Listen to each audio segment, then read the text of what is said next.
So one of the questions that I get asked a lot in class is, how do I know when labor begins? And I always say, trust me, you will not miss labor. You will absolutely know when labor begins.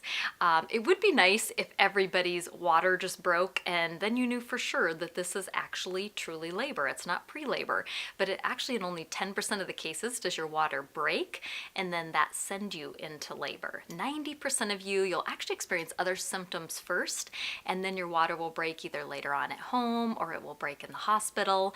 But let's go through just a couple of labor signs. So a lot of times women will describe the beginning of labor as kind of menstrual-like cramps, so pay attention if you start to feel that. Some women will experience some soft bowel movements. Some women may have flu-like symptoms. I know one woman said, gosh, I feel kind of achy and nauseous, and that definitely can be the sign of labor starting. Vaginal discharge, that's another one that you may just experience even for the last several weeks of your pregnancy, as long as it's kind of a clear color with no odor. That's absolutely fine and normal later on in your pregnancy.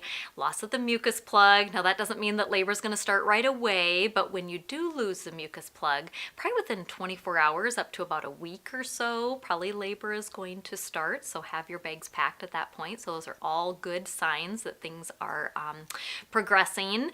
So, but true labor contractions, you're going to start to feel your whole tummy get really tight as a basketball.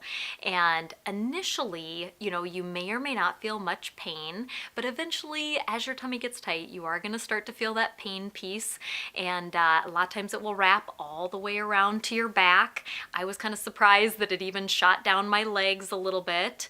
And initially you might have contractions that are coming every 20 minutes for a couple of hours, and then they're going to get a little bit closer together, more like every 15 minutes, then every 10 minutes. When they start getting to be about every 5 minutes, you're going to start to pay real close attention. Let's talk first about timing these contractions, because this is going to give you good guidelines of when to go to the hospital. So to time these contractions, you want to time the duration. So how long is a contraction lasting? So just time from the beginning of the contraction to the end of the contraction. And then you also want to time the frequency and know how often are the contractions coming. So to time the frequency, just time from the beginning of one contraction to the beginning of the next contraction. So if a woman is having a 1-minute contraction and she has 2 minutes of rest in between before another contraction starts, she would be having contractions every 3 minutes. Now, do check with your practitioner, but the typical guidelines of when to go to the hospital are, we call it kind of the 5-1-1. If you're having uterine contractions every 5 minutes, each contraction is lasting at least a minute long. This has been going on for a good hour at least. And the other key piece is that you cannot talk through the contraction. That is a good sign that you are ready to go to the hospital. Now, if it's Monday through Friday and your practitioner's office is open, they usually want you to go to the clinic first, and they just kind of check you out, make sure that you're truly in labor, and then send you to labor and delivery. So definitely have the car seat in the car, have your bags packed for the hospital, and plan on spending the night. But yeah, Monday through Friday, call your practitioner. If it's the evenings or if it's the weekend, you can always call the hospital and talk to one of the labor and delivery nurses if you want to kind of run it by her what you're experiencing. They can also kind of be prepared that you're going to show up at their doorstep soon. But if labor is going really fast, you do not need to call the hospital. You can just drive straight to labor and delivery. The other key piece, though, is truly that you cannot talk through a contraction if you're at the 5-1-1 mark. If you're still able to talk, it's just probably not quite time to go to the hospital. You want to really be at the point where all you can do is breathe through that contraction. And like I said, do double check with your practitioner. Make sure these are the guidelines that they are telling you as well.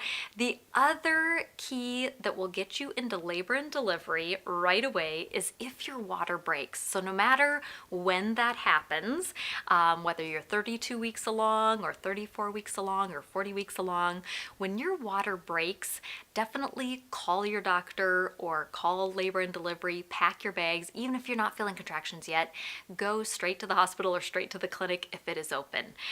So the water breaks, that is your key to get into labor and delivery. And do note, I always say it's usually the husband's job to note this, because women, you're probably getting, cleaned up and maybe, dealing with some contractions at this point. So a lot of times I say it's the husband's job. Note what time did her water break, and note also what color is the fluid. Usually it's just a clear fluid, but you might notice a little brown tinge in there. So that'll be a question the hospital asks you. So note what time and what color. And emotions. I mean, you're probably going to be very excited when labor first starts. I know that I was so anxious for labor to begin. Another thing I just want to say too is if you are feeling contractions, even if they're mild, don't ever drive yourself to the hospital or drive yourself anywhere. You always want to have someone else driving you if you have any sort of contractions, just because you never know when they're going to go from being pretty mild to pretty intense. So I hope all this information helps, and thank you so much for watching.